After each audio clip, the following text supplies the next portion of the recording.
Hello everyone, welcome to study IQ। So इस video lecture में एक बहुत ही इंपॉर्टेंट टॉपिक पर हम डिस्कशन करेंगे। ये टॉपिक है कि एवरीडे जो कंज्यूमर प्रोडक्ट्स होते हैं, जो रोज़मर्रा के कंज्यूमर प्रोडक्ट्स होते हैं, उनमें कैंसर कॉजिंग तत्व पाए गए हैं। मतलब ऐसे तत्व जिनकी वजह से कैंसर कॉज हो सकता है, ऐसे तत्व पाए गए हैं। जो रिसर्च हुई है और जो कंडक्ट की गई है यूनिवर्सिटी ऑफ प्लाईमाउथ के द्वारा, इस रिसर्च में जिस एलिमेंट या मेटल पर रिसर्च हुई है वो है कैडमियम। तो इसी पर हम चर्चा करेंगे। This video is presented by me, my name is Saurabh Pandey. इस लेक्चर का PPT आप मेरे फेसबुक पेज से डाउनलोड कर सकते हैं।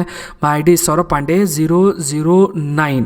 अगर देखें कि क्या पॉसिबल प्रश्न बन सकता है इस लेक्चर से, तो again which of the following is are estimated to account for the largest emissions of atmospheric cadmium. जो एटमॉस्फेरिक कैडमियम है, कैडमियम एक मेटल है, आगे हम डिस्कस करेंगे इसके बारे में। तो ये जो मेटल है इसके कौन कौन से सोर्सेस हैं? तो आपके पास स्टील इंडस्ट्री है, वेस्ट इंसिनरेशन है, मतलब जो कचरा उसको जलाया जाता है, वोल्केनिक इरप्शन है, या इनमें से सारे जो है वो सोर्सेस हैं। तो इस प्रकार के बहुत सारे जो प्रश्न हैं वो आपको UPSC के प्रीलिम्स में देखने को मिल जाएंगे, क्योंकि IAS और इंडियन फॉरेस्ट सर्विस, इन दोनों का जो प्रीलिम्स एक साथ कंडक्ट होता है, इस वजह से एनवायरनमेंट के बहुत सारे प्रश्न हर साल प्रीलिम्स में पूछे जाते हैं। 20 से 25 प्रश्न आपको हर साल मिल जाएंगे। और जो लेवल है इन क्वेश्चंस का वो थोड़ा हाई रहता है, क्योंकि जो मैक्सिमम कॉमन जो क्वेश्चंस हैं वो ऑलरेडी कवर कर लिए गए हैं। इसलिए क्या है कि जो लेटेस्ट रिसर्च होती है एनवायरनमेंट से रिलेटेड, या कुछ नए फैक्ट्स होते हैं एनवायरनमेंट से रिलेटेड, वो कई बार पूछे गए हैं। सो आप इस लेक्चर को देखें and then try to answer this question. अगर कैडमियम की बात करें तो ये केमिकल एलिमेंट है और इसकी सिंबल आप देख ही सकते हैं, C और D इस प्रकार से होता है, और इसका एटॉमिक नंबर होता है 48। ये कलर देखें तो अगेन ब्लूइश वाइट मेटल होता है और ये सॉफ्ट मेटल है। और अगर बॉडी में ये एक बार एब्जॉर्ब हो गया तो ये बॉडी में काफ़ी टाइम तक रिटेन रहता है थ्रू आउट द लाइफ। और अगर आप ऐसी चीज़ों का सेवन कर रहे हैं या फिर ऐसी चीज़ों के सामने एक्सपोज हो रहे हैं जिसमें ये मेटल प्रेजेंट है, तो धीरे धीरे आपकी बॉडी में ये एक्यूमुलेट होता चला जाएगा। आपकी जो किडनी है, किडनी में ये एक्यूमुलेट होगा और उसके लिए भी ये जहरीला है। और क्योंकि ये किडनी को तुरंत अफेक्ट करता है, इस वजह से भी बहुत सारी हेल्थ प्रॉब्लम फेस की जा सकती हैं।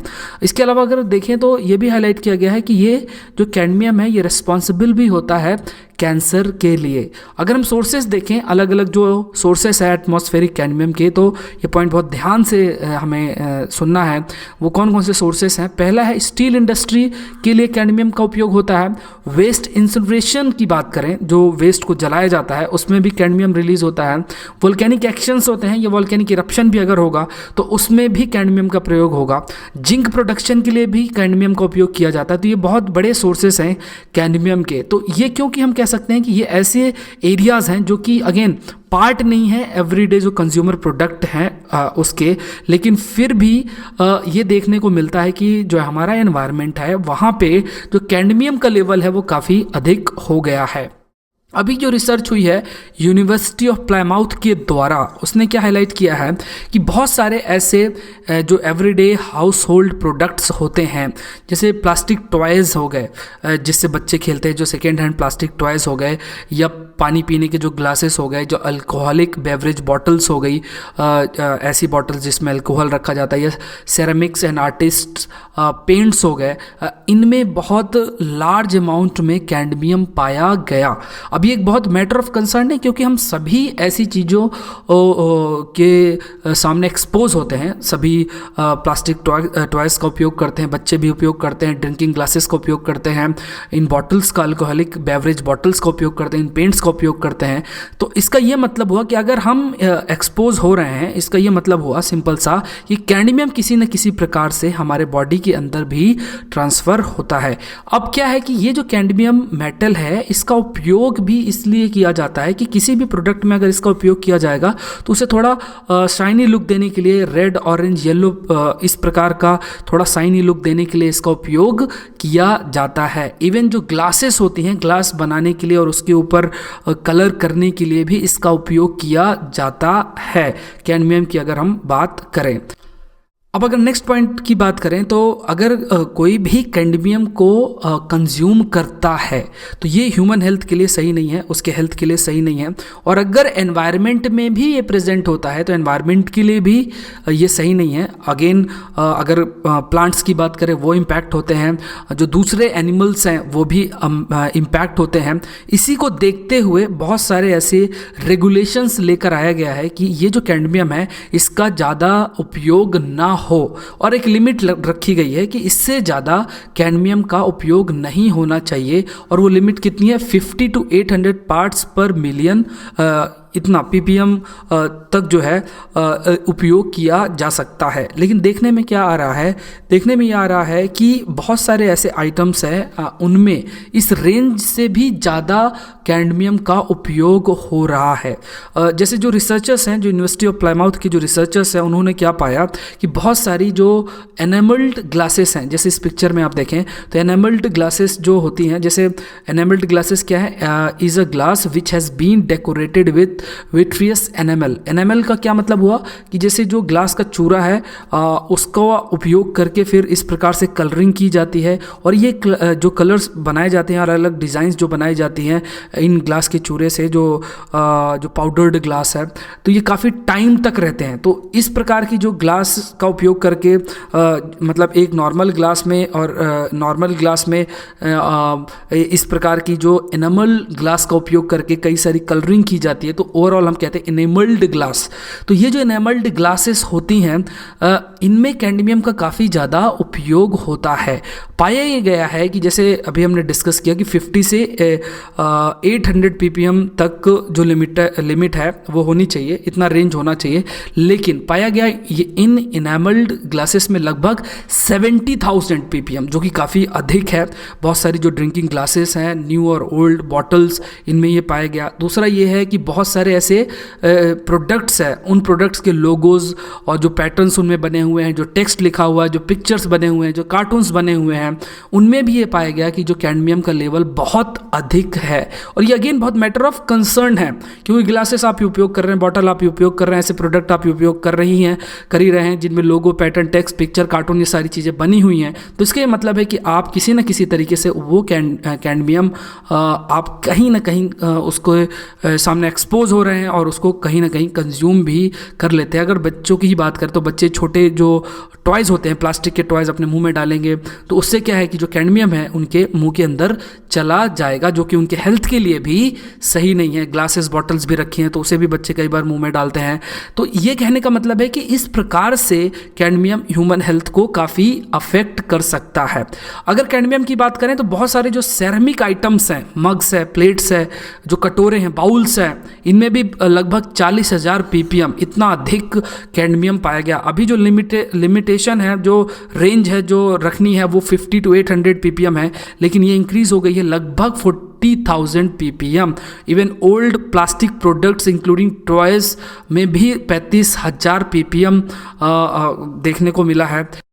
लेकिन कैडमियम का इतना ज़्यादा उपयोग हो रहा है, लेकिन आज भी अगर किसी कॉमन पर्सन से कैडमियम के बारे में पूछे भी तो बहुत कम नॉलेज है उसके बारे में। अगर ये कहा जाए कि देखिए ये जो ग्लास है, ये जो बॉटल है, इसमें कैडमियम की मात्रा अधिक है, ये आपकी हेल्थ को ख़राब कर सकता है, तो बहुत सारे लोग बिलीव नहीं करेंगे कि ये कैडमियम क्या होता है।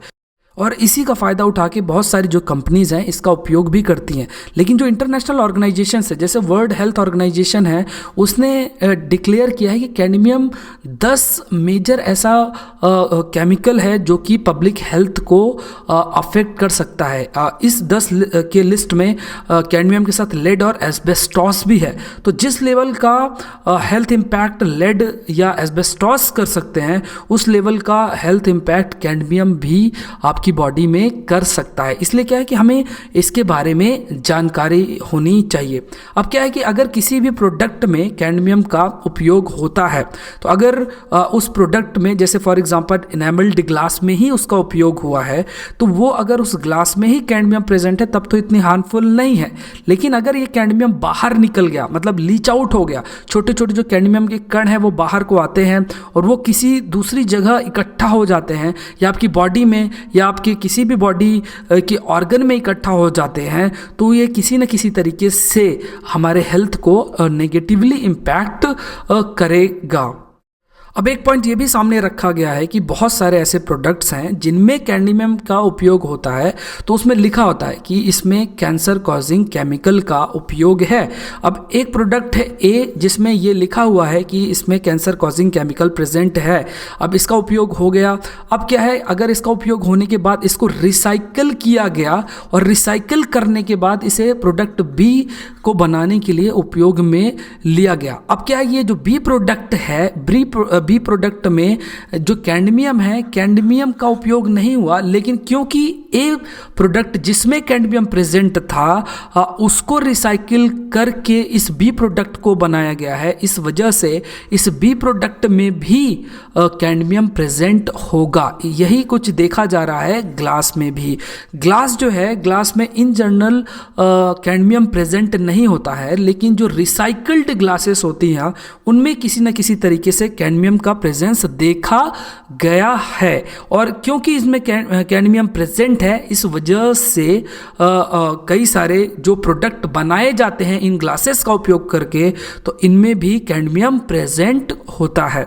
अब सोचने की बात यह है कि आपके पास कैडमियम का अल्टरनेटिव है, क्योंकि जो कैडमियम है वो एक टॉक्सिक केमिकल है, मतलब वो जहरीला केमिकल है, तो इसका हमारे पास अल्टरनेटिव है। इस वजह से ये बहुत ज़रूरी हो गया है कि हम क्वेश्चन करें कि देखिए जो ये डेली हाउस होल्ड प्रोडक्ट्स हैं, अगर इसमें कैडमियम प्रेजेंट है, सरकार को और जो इंटरनेशनल ऑर्गेनाइजेशन है उनको बहुत ही सीरियसली से लेना चाहिए, इसके खिलाफ एक्ट करना चाहिए। और अगर जो अल्टरनेटिव मेटल्स अवेलेबल हैं तो उसका उपयोग करना चाहिए, ना कि कैडमियम का उपयोग करना चाहिए। तो ये जो प्रेशर है ये अगेन जो पीपल हैं उनको भी डालना चाहिए सरकार पे, और जो NGOs हैं, सिविल सोसाइटी है, उन्हें भी डालना चाहिए सरकार के ऊपर। अगर प्रश्न देख लेते हैं तो अगेन जैसे हमने डिस्कस कर लिया है ऑलरेडी, तो इसका जो आंसर होगा all of the above. So I hope ये वीडियो लेक्चर आपके लिए हेल्पफुल होगा। Thank you for watching the video.